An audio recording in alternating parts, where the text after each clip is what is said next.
우리 성도는 믿음으로 말미암아 살아갑니다. 믿음이 중요하죠. 믿음이라는 말은 오래전부터 우리가 들어왔던 얘기인데 사실은 이 믿음이라는 것을 우리가 두 종류로 조금 나눠서 생각해 볼 수가 있습니다. 하나는 우리가 구원을 얻게 만드는 믿음, 구원 얻는 믿음으로 하나를 좀 떼서 생각해 볼 수가 있습니다. 우리가 예수 그리스도를 믿어 구원받고 또 하나님의 자녀가 되는 믿음이 있는데 이것은 성도라면 누구나가 가지고 있는 믿음입니다. 그리고 또 하나는 바로 우리 삶 속에서 작동하는 믿음입니다. 다른 말로 하면 우리 삶 속에서 역사하는 믿음. 이게 학적으로 조금 구분을 하면 구원 얻는 믿음은 좀 존재론적인 믿음이라고 말할 수 있고 또 역사하는 믿음, 삶 속에서 작동하는 믿음은 이제 행위론적인 믿음이라고 표현할 수가 있죠. 사실 이게 좀 연결된 것은 맞는데 구분된 것은 아닙니다. 근데 우리가 두 믿음의 양태들을 조금 생각해 볼 때 이렇게 나눠서 우리가 묵상해 볼 수가 있다는 것입니다. 흔히 우리가 야고보서에서 행함이 없는 믿음은 곧 죽음이다. 그것은 구원 얻는 믿음을 말하기보다는 삶 속에서 작동하는 믿음을 가리키겠죠. 또 행함이 없는 믿음은 구원받지 못한다. 이렇게 구원 얻는 믿음, 존재론적으로 해석을 해버리면 이상하게 됩니다. 물론 뜻은 연결은 됩니다만은 성도들이 조금 이해하기 어렵게 되죠. 행함이 없으면 내가 제대로 살아내지 못하면 나는 구원을 얻지 못하는 것인가. 야고보에서 말씀하시는 그 믿음은 구원 얻는 믿음의 측면으로 얘기한 게 아니고 삶 속에서 작동하는 믿음 측면으로 얘기를 한 거거든요. 이것을 조금 구분해서 여러분께서 이해를 하시면 좀 믿음을 조금 삶 속에서 적용하는 데 좀 도움이 되지 않을까라는 생각을 합니다. 구원을 얻는다는 것, 존재론적인 믿음은 살아있지만 그러나 삶 속에서 역사하는 이 작동하는 믿음이 없는 성도들이 의외로 많습니다. 분명히 믿기는 믿어요. 입으로 고백은 합니다. 그런데 삶 속에서 뭔가 힘있게 믿음이 작동해야 되는데 작동하지 못하는 경우가 있죠. 예를 들어서 우리가 성경을 보면 요한복음 11장에 주님이 사랑했던 마리아, 마르다 그리고 나사로 얘기가 나옵니다. 나사로가 죽었는데 이제 주님께서 초청을 받았지만 금방 가시지는 않으시죠. 나흘이 있다가 이제 가게 되었는데 그것 때문에 마리아, 마르다 마음이 조금 상심해 있었던 것 같습니다. 그래도 주님께서 그들에게 물으셨어요. 먼저 이렇게 말씀을 하셨죠. 예수께서 이르시되 나는 부활이요 생명이니 나를 믿는 자는 죽어도 살겠고 무릇 살아서 나를 믿는 자는 영원히 죽지 아니하리니 이것을 네가 믿느냐. 자, 이 말씀에 요한복음 11장 27절을 보면 마르다가 뭐라고 대답을 하냐면 가로되 주여 그러하외다. 주는 그리스도시요 세상에 오시는 하나님의 아들이신 줄 내가 믿나이다. 이렇게 대답을 합니다. 우선은 마르다가 이렇게 대답한다는 것은 참 대단한 일이에요. 지금 마음이 조금 상심이 있잖아요. 그런데 주님의 물으심에 그 상심한 감정으로 반응하지 않고 그들을 믿음의 고백으로 얘기를 합니다. 우리는 조금만 마음이 상해지면 말씀이 잘 안 들어올 때가 있잖아요. 온통 속상한 일에 신경이 쓰여가지고 말씀을 들어도 잘 들리지도 않고 그저 내 안에 있는 감정을 다스리기가 급급한데 심지어는 교회에 상처받는 일이 있으면 말씀 안 들어오는 것은 두 번째 문제고 아직 교회도 안 나오는 그런 정도도 있잖아요. 근데 마르다는 사실 주님에게 조금 서운한 마음이 있기는 있었지만 주님의 말씀에 그대로 믿음의 고백을 하고 있다는 것, 이건 참 귀해 보입니다. 근데 이런 고백까지는 참 좋았는데 그 다음 단계가 좀 문제예요. 마르다의 신앙 고백이라는 것이 그렇게 오래 가지를 않습니다. 무슨 말이냐면 그 말씀 11장 39절쯤에 예수께서 이르시되 돌을 옮겨 놓아라 이런 말씀을 하세요. 네가 믿음의 고백대로 이제 행동으로 돌을 좀 옮겨 놓으라 그렇게 말씀을 한 겁니다. 그랬더니 이 죽은 자의 너희 마르다가 가로되 주여 죽은 지가 나흘이나 되었음에 벌써 냄새가 나나이다 그럽니다. 방금 주는 그리스도시다. 세상에 오시는 하나님의 아들이신 줄 내가 믿나이다. 이렇게 고백을 해놓고 이제 주님께서 실제로 그 믿음 가운데 역사를 하시려고 돌을 좀 옮겨 놓아라 그랬더니 그거 다 쓸데없는 얘기입니다. 이렇게 얘기를 좀 하는 거예요. 조금 전 고백과 그 신앙 고백과는 너무나도 상반된 그런 얘기를 지금 하고 있는 겁니다. 이런 모습을 가만히 들여다보면 사실은 이게 우리들의 모습이라는 거예요. 우리도 주님에 대해서 하나님에 대해서 얼마나 고백을 많이 합니까? 천지를 지으신 하나님, 온 세상을 주관하시는 하나님, 생명도 다스리시는 하나님, 능력의 하나님, 권능의 하나님. 왜 아멘 안 하세요? 모든 것을 하실 수 있는 하나님이라고 우리 입술의 고백을 우리 다 가지고 있잖아요. 다 하세요. 베드로처럼 뭐예요? 주는 그리스도시며 살아계신 하나님의 아들이십니다. 이런 고백들은 다 합니다. 내게 능력 주시는 자 안에서 이런 전들은 다 깔고 있는 거예요. 근데 이상한 것은 이렇게 믿음의 고백을 하고 난 뒤에 실제 삶 속에서 우리가 믿음의 삶을 살아갈 때는 지금까지 고백했던 게 그냥 싹 사라져 버려요. 주여입니다. 싹 사라져 버려요. 슬픈 모순이죠. 눈을 감으면 진실한 마음으로 고백은 할 수 있어도 눈을 떠서 현실을 보면 내 안에서 가지고 있었던 그 믿음의 고백들이 사라지고 현실 속에서 금방 흔들려 버리는. 그래서 존재론적인 믿음, 그러니까 구원을 얻는 믿음과 삶 속에서 작동하는 믿음, 어떤 면에서 이렇게 달리 보이는 그런 수준으로 우리가 늘 접할 때가 많습니다. 우리 모두에게 단순하게 구원을 얻는 믿음만 우리에게 있는 것이 아니라 좀 삶 속에서 작동하는 믿음이 있게 되기를 바랍니다. 이게 같이 가야 돼요. 제가 초대의 믿음은 사실은 그렇게 구별된 것은 아닌데 어느덧 우리가 구별되이 지금 살아가고 있는 거예요. 구별된 건 아니거든요. 그리고 구원을 얻는 믿음이 있으면 삶에 작동하는 믿음이 자연적으로 따라가게 되어 있는 거예요. 근데 왜 어느 순간 왜 이렇게 구분이 되어 있을까? 이게 우리 신앙의 딜레마죠. 작동하는 믿음. 이게 뭐 굉장히 부담스러운 것도 아니에요, 사실은. 그저 무덤가에 돌 하나 옮겨 놓아라 라는 수준입니다. 감정 하나 잘 다스리라 그런 수준이에요. 마음 하나 잘 다스리라 그런 수준입니다. 구원을 얻는 믿음이 있으면 마음 하나 잘 다스리면 주께서 말씀하시면 그냥 행하면 되는 거거든요. 합니다. 근데 마음이 동하지 않으니까 마치 마르다처럼 주여 지금 죽은 지 오래되어서 썩는 냄새가 납니다. 이런 대꾸가 나오는 거거든요. 마음이 동하지 않아서 그래요. 우리 마음속에 있는 숱한 두려움들, 마음의 장애들 이런 것들이 믿음의 강력한 권세로 좀 깨트려지게 되기를 바랍니다. 믿음이 작동하는 믿음이 되어야 된다는 거예요. 그런 차원에서 오늘 본문을 보면 다윗이 보여주는 모습은 굉장히 도전적이죠. 너무 잘 아는 본문이라서 제가 다시 오늘 본문 배경에 대해서 말씀드리지 않아도 될 거예요. 간단히 말하면 이거죠. 이스라엘과 블레셋의 전쟁이 일어났는데 불행히도 이스라엘이 골리앗이라는 그런 큰 장벽 앞에서 도무지 나아가지를 못하는 것입니다. 온 이스라엘이 그 앞에서 벌벌벌 떨고 있는 거예요. 그때 이 말씀이 보여주는 믿음의 모습 두 가지를 우리들에게 묵상하도록 만듭니다. 그러니까 이 사무엘상 17장의 이 말씀은 전에도 제가 언젠가 말씀드린 적이 있죠. 골리앗이라는 엄청난 장애 앞에서 두 사람을 비교를 하는 겁니다.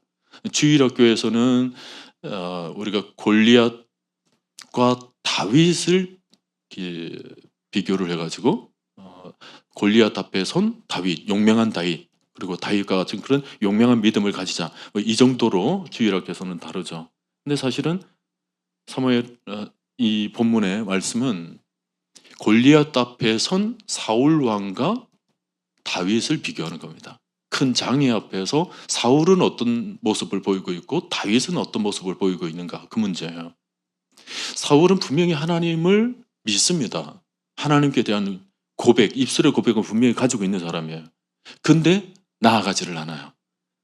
골리앗이라는 큰 장애 앞에서 앞으로 전진하지를 않습니다. 나가기만 하면 지금 이스라엘 군대가 지금 준비하고 있거든요. 얼마든지 도와줄 수가 있습니다. 그리고 사울은 갑옷도 입고 창도 들고 있고 무기도 가지고 있습니다. 그런데도 앞으로 나아가질 않아요. 근데 다윗은 소년입니다. 어린아이예요. 그리고 전쟁하러 간 곳도 아닙니다. 그런데도 앞으로 전진합니다. 믿음이 작동하더라는 것입니다. 사울은 고백만 하고 있지 실제 상황에서는 전혀 믿음이 작동하지 않았고, 근데 이에 반해서 다윗은 윤약한 소년이었음에도 불구하고 행동하는 믿음을 가지고 있더라는 것입니다. 사울은 모든 것을 가지고 있었음에도 불구하고 두려움에 있었고, 다윗은 아무것도 없는데도 용맹스러움, 용기, 담대함이 있었다는 거예요. 그러니까 중요한 것은 무기나 외적 조건이 아니라는 것입니다. 마음의 태도가 삶을 결정한다는 거예요. 결과가 어떻게 되죠? 그 다윗의 믿음에 의해서 골리앗은 그 자리에서 제압당하게 됩니다. 이 모습이 오늘 우리가 묵상해야 될 포인트예요. 여러분, 승리를 경험한 사람은 그 다음에 도전에 자신감을 가집니다. 아이가 100점 맞으면 그 다음 100점에 대한 자신감이 생깁니다. 발표를 해본 아이가 손을 드는 거죠. 믿음 생활도 마찬가지예요. 늘 안 된다, 안 된다. 한 번도 작동하는 믿음이 삶 속에서 경험되어지지 않은 성도는 늘 여기서 장벽이 생기는 거예요. 안 된다라는 겁니다. 내가 믿음으로 구원 얻는 것은 확실해요. 그런데 삶 속에서 뭔가 믿음으로 깨뜨려내는 일에 있어서는 늘 안 된다 주저앉게 되는 것입니다. 늘 안 된다는 경험만 가지고 사는 거죠. 그런데 한번 경험한 사람은, 믿음으로 뭔가 승리를 한 경험이 있는 사람은 된다. 그것을 붙잡는 것입니다. 하나님이 승리를 해주신 경험이 있기 때문에 자신감으로 나아가는 겁니다. 그래서 어떤 일이 있을 때 한번 해보자. 제가 오늘 여러분들을 위해서 축복하는 부분이 바로 이런 부분이에요. 우리 성도들이 정말 믿음 생활을 하면서 기가 막힌 승리의 삶을 단 한 번이라도 꼭 했으면 좋겠다는 것입니다. 정말 믿음으로 뭔가를 깨뜨리는 그런 일이 우리 신앙의 삶 속에서 반드시 일어나야 돼요. 그게 없으면 늘 어두운 그늘 아래서 안 된다는 범죄에 갇혀 있게 될 것입니다. 한 번이라도 좀 깨뜨리는 경험을 한 사람이라면 그 다음이 이제 쉬워요. 승리의 느낌, 승리의 경험이 있기 때문에 항상 자신감으로 나아갈 수 있게 되는 것입니다. 아마 제가 이렇게 말씀드리기 전에 이미 여러분들의 삶을 돌아보면 틀림없이 지금까지 하나님의 이름으로 승리한 경험이 반드시 있을 겁니다. 쭉 돌아봤을 때 언제 어느 순간인지는 모르겠지만 여러분들 각자가 돌아봤을 때 하나님의 이름으로 승리한 경험들이 아마 있을 거예요. 근데 그것을 붙잡으셔야 돼요. 매 순간 어떤 일이 있을 때마다 승리를 주신 하나님, 그 여호와의 권능을 날마다 붙잡고 나아가는, 그게 신앙생활이에요. 오늘 다윗처럼 여러분 기억을 좀 떠올려 보시길 바랍니다. 그 옛날 힘들고 어려울 때 사방이 다 막힐 것 같았는데 너무 힘들었을 그 당시에 오늘 다윗이 그 사자 하나를 지켜내기 위해서 죽을 각오로 일어났을 때 승리를 경험한 것처럼 내 가정을 지켜내기 위해서, 내 자녀를 지켜내기 위해서, 혹은 내 안에 믿음을 지켜내기 위해서 여러 가지 측면에서 있는 힘을 다해서 달려나갔을 때 하나님께서 승리를 주신 그 경험, 그 은혜, 그래서 우리가 좀 떠올려 보자고요. 그리고 그것을 내세워서 오늘, 지금 오늘의 상황 속에 맞닥뜨려 있는 이 영적 전쟁 앞에서 우리가 믿음의 도전장을 좀 내걸 필요가 있습니다. 주의 종이 사자와 곰도 쳤은즉 지금 이 블레셋 사람도 그 짐승의 하나와 같이 되리까. 그 옛날 나에게 승리를 주신 그 하나님의 은혜가 있는데 오늘 이 블레셋 사람, 이 골리앗과 같은 이 장벽, 이것도 그날의 승리로 반드시 이겨낼 줄로 믿습니다. 뭐 이렇게 나가는 거죠. 주의 종이 그 힘든 역경 속에서도 하나님의 권능으로 다 이겨내온 즉 지금의 문제도 그때와 같이 되리이다. 이렇게 되는 겁니다. 우리가 다윗과 골리앗 스토리에서 꼭 빼놓지 말아야 할 것이 이제 물맷돌 얘기예요. 실제 다윗은 갑옷과 칼을 들고 나가지 않았습니다. 그에게는 물맷돌을 들고 나간 거죠. 그래서 사람들이 물맷돌로 골리앗을 무너뜨렸다, 그렇게 얘기를 하는데 사실 이것은 정확한 분석은 아닙니다. 다윗의 담대함과 용기의 출처는 그 돌에 있었던 게 아니에요. 다른 데 있었습니다. 다윗에게 익숙한 것은 물맷돌이었어요. 그러나 그에게는 또 다른 익숙함이 있었습니다. 다윗의 인생에 가장 익숙한 것은 물맷돌 이상으로 그가 즐겨 경험했던 또 다른 익숙함, 그게 바로 하나님 여호와의 이름이었던 것입니다. 오늘 본문 바로 뒤에 사무엘상 17장 37절을 보면 다윗은 여호와께서 나를 사자의 발톱과 곰의 발톱에서 건져내셨은즉 나를 이 블레셋 사람의 손에서도 건져내시리다 라고 고백을 합니다. 여러분, 이 본문을 가만히 보세요. 물맷돌 실력으로 골리앗을 이길 것이라고 얘기하지 않아요. 여호와께서 나를 사자의 발톱과 곰의 발톱에서 건져내셨은즉, 여호와께서라고 얘기를 합니다. 물맷돌 내가 잘 돌려서 물맷돌의 실력으로 사자 발톱, 곰의 발톱에서 내가 이겨내온즉, 이렇게 고백하지 않아요. 이렇게 말하지 않습니다. 여호와께서 그렇게 건져내셨다라는 거예요. 이게 자신의 실력을 넘어선 하나님의 도우심을 경험해 왔다라는 것입니다. 그것이 일상 속에서 한두 번이 아니라 지금까지 여러 번 계속해서 자신의 삶 속에서 여호와께서 건져내심을 경험했다라는 것입니다. 그는 소년이었지만 용사였어요. 싸움을 할 줄 아는 호전성이 어디에서부터 왔는가 하면 물맷돌 잘 도는 그 실력에 있지 않았다라는 거예요. 양떼를 치는 가운데 하나님의 도우심을 수없이 경험했기 때문에 그것이 자신을 그러면 호전성을 길러냈다라는 거예요. 하나님께서 도와주시기 때문에, 하나님께서 건져내 주시기 때문에 나아갔다는 것입니다. 여러분, 우리도요, 하나님께서 함께 해주시는 이 경험이, 이 영적 승리의 경험이 날마다 쌓여가야 돼요. 내 실력이 쌓여가는 것은 의미가 없습니다. 하나님께서 건져내 주신 것이 날마다 쌓여가야 돼요. 계속해서 하나님께서 건져내 주셨은즉, 하나님께서 내 삶 속에서 함께해 주셨은즉, 이것들이 계속 쌓아가서 우리의 이력이 되는 거예요. 신앙의 이력이 되는 겁니다.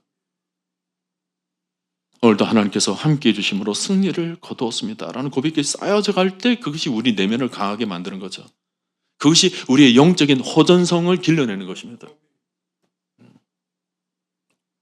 영적 투구를 입고 의의 갑옷을 입고 하는 그 에베소서의 말씀이 갑자기 그렇게 되는 게 아니에요. 믿음의 방패를 들고 하는 모든 그 영적 무장이 갑자기 되는 것이 아니라 이런 영적 싸움에 하나님께서 건져내 주심에 대한 그 승리의 경험이 자꾸 쌓여져 가고, 그렇게 되면 자연히 뭐예요? 우리 안에 영적 호전성이 생겨가지고 어떤 일이 있어도 담대히, 지금까지 하나님께서 다 이기게 만들어 주셨는데 그깟 요것쯤이야? 이렇게 나가는 거야. 지금 다윗이 그런 고백을 하는 거예요. 숱하게 양들을 지켜내는 과정에서 사자, 곰, 이리, 이런 온갖 것들의 발톱에서 여호와께서 다 건져내 주셨는데 고작 말단 비대증 환자, 저 골리앗쯤이야. 이렇게 지금 얘기를 하고 있는 겁니다. 그래서 오늘 다윗 스토리에서 정말 우리가 중요하게 다뤄야 될 것이 뭐냐면, 오늘 읽지는 않았습니다만 여러분 본문 45절로 좀 내려가서 보면 거기 중요한 부분이 하나 나오죠. 보십니까? 다 같이 한번 읽어볼까요? 다윗이 블레셋 사람에게 이르되 너는 칼과 창과 단창으로 내게 나아오거니와, 그 다음 나는 만군의 여호와 이름이 곧 내가 모욕하는 이스라엘 군대의 하나님의 이름으로 내게 나아가노라 그랬습니다. 여기서 만군의 여호와의 이름, 이게 너무 중요하죠. 다윗에게 너무 익숙한 이름입니다. 너무 익숙한 이름이에요. 물맷돌 그 이상으로 너무 익숙한 이름이에요. 여러분, 우리 하나님은 하나님의 이름의 능력을 아는 사람을 사용하십니다.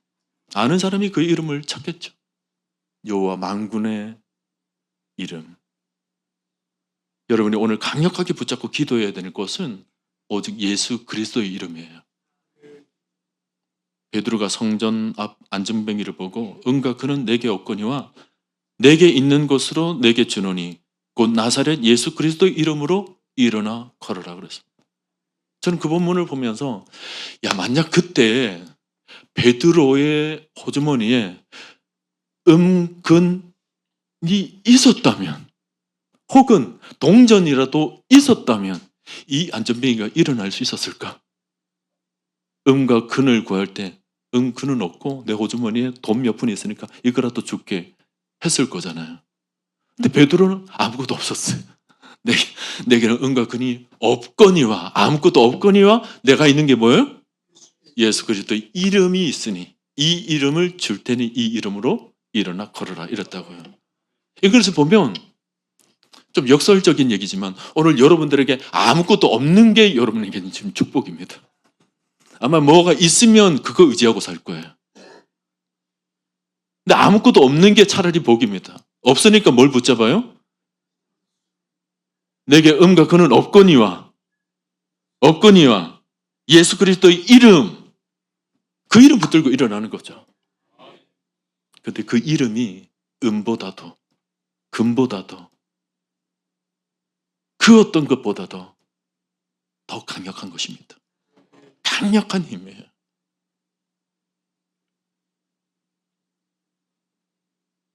그러니까 그 안전뱅이 입장에서는 베드로가 어떤 면에서는 거린이었다는 게 더 축복이었죠. 아무것도 없는 상태. 그러므로 오늘 우리도 지금 내게 있는 것, 그거 뭐 따질 것도 없어요. 내가 지금 뭐 있는가, 내가 어떤 상태인가, 그거 중요하지 않습니다. 우리에게는 예수 그리스도의 이름이 있는 것입니다. 그 이름을 붙잡고 나가는 거예요.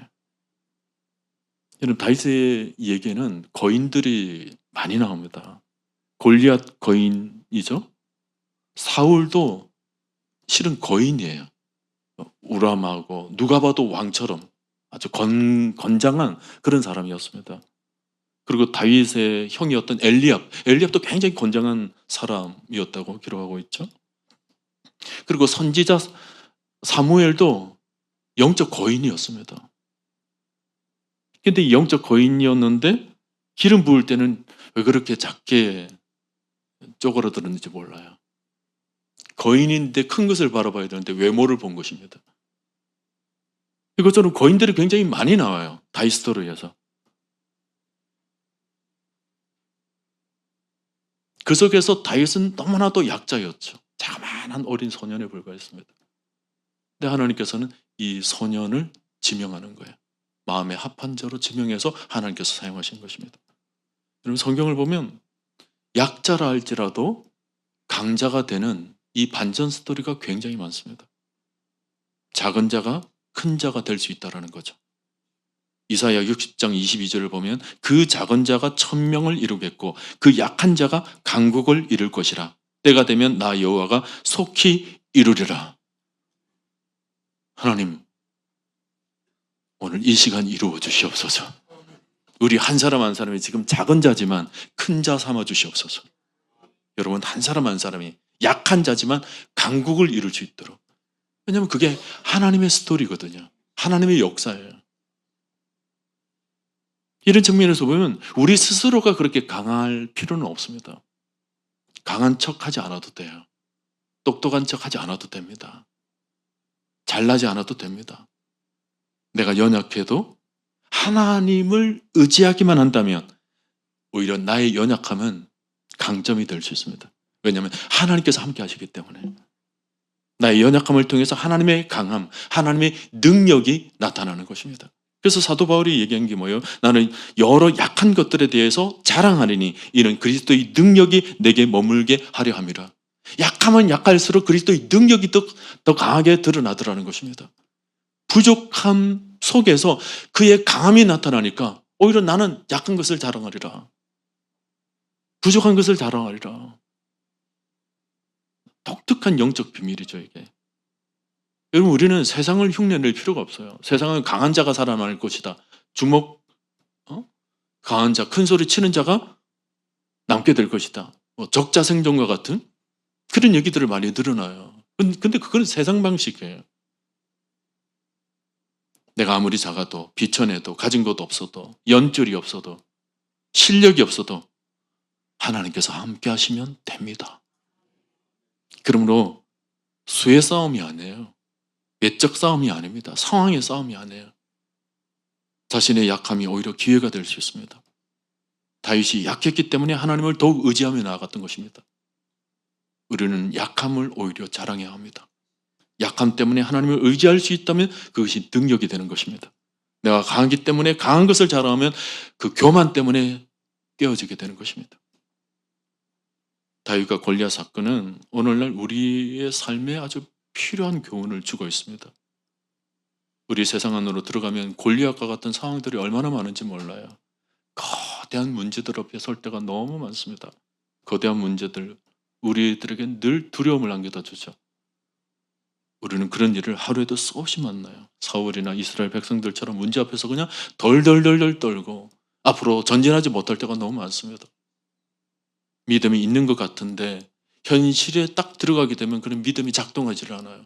분명히 하나님을 믿고 있는데 찬송도 하고 말씀도 읽고 있고 예배도 드리고 있는데 삶 속에서 딱 맞닥뜨릴 때는 이상하게 내가 가지고 있는 믿음이 작동하지를 않습니다.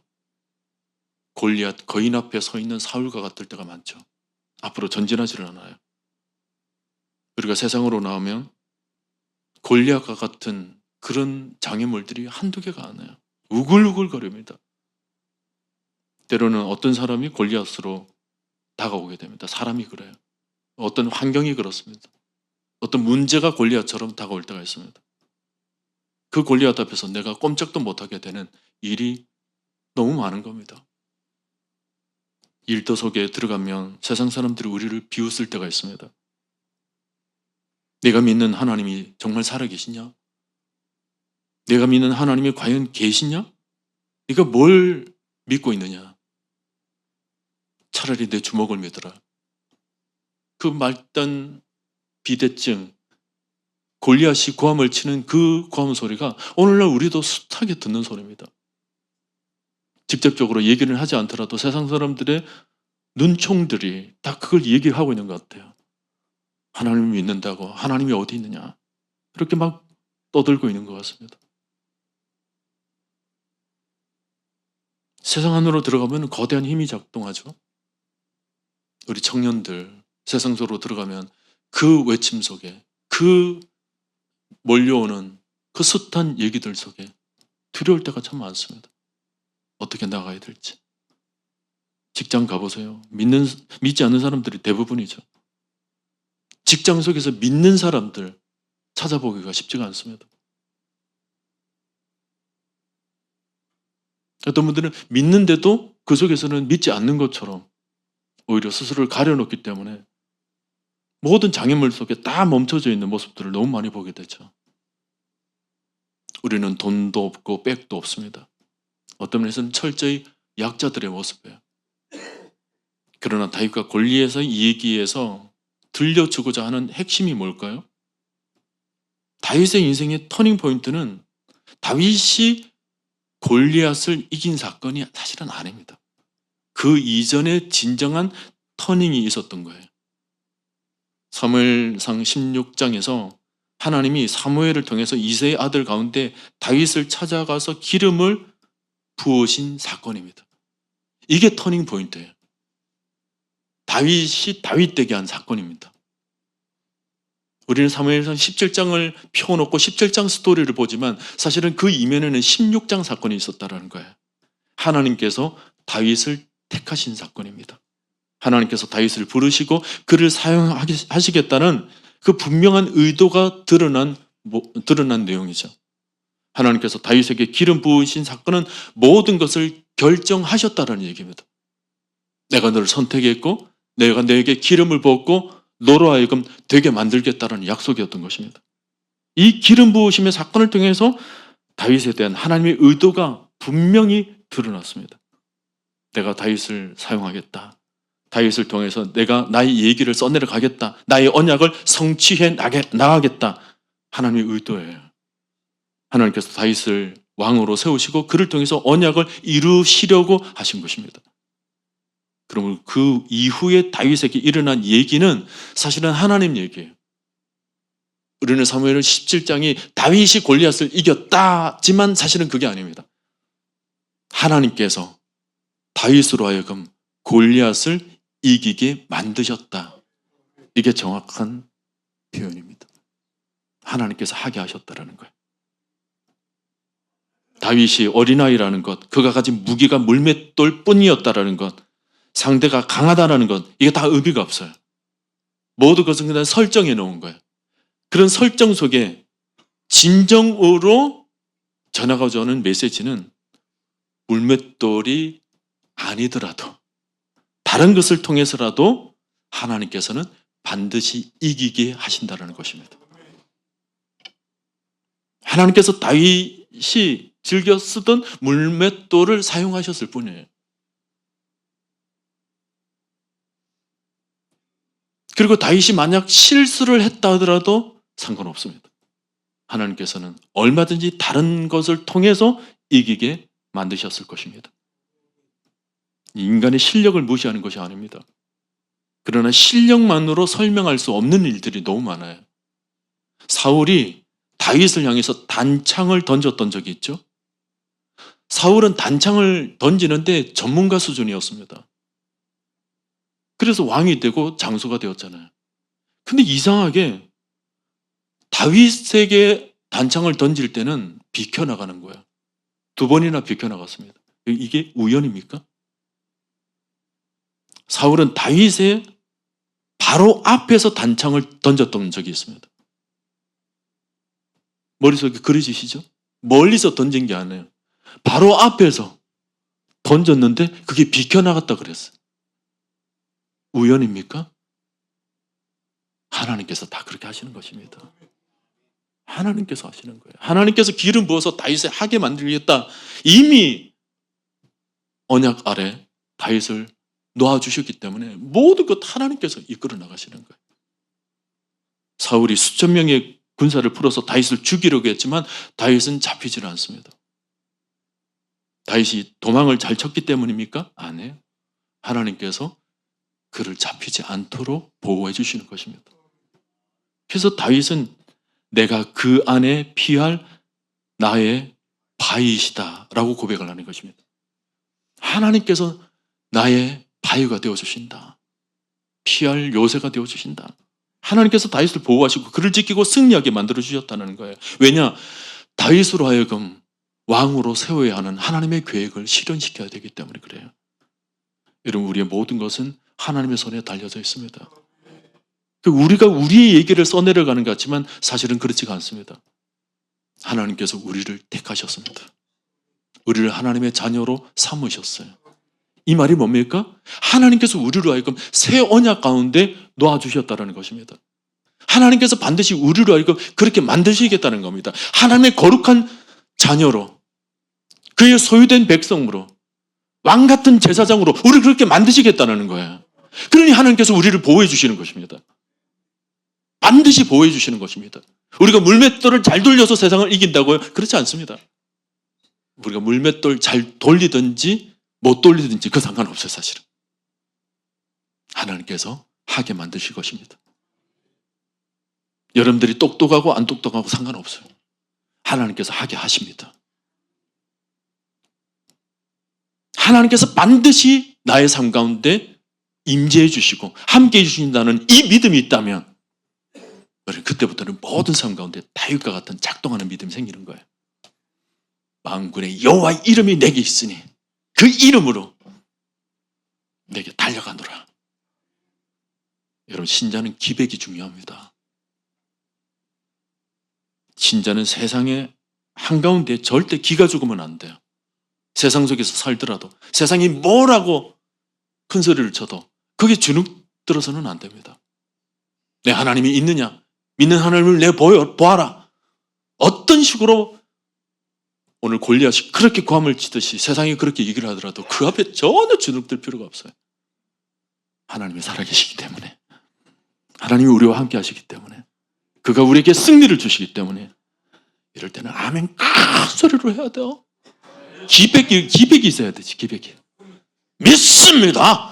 아멘.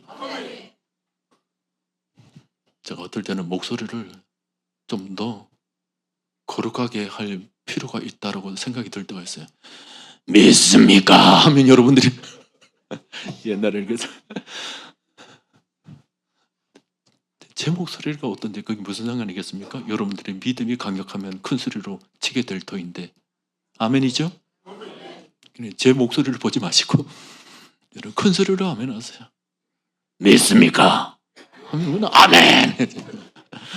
옛날에 우리 믿음의 선조, 우리 믿음의 앞선 목사님들은 믿음이 대단하셨던 것 같아요.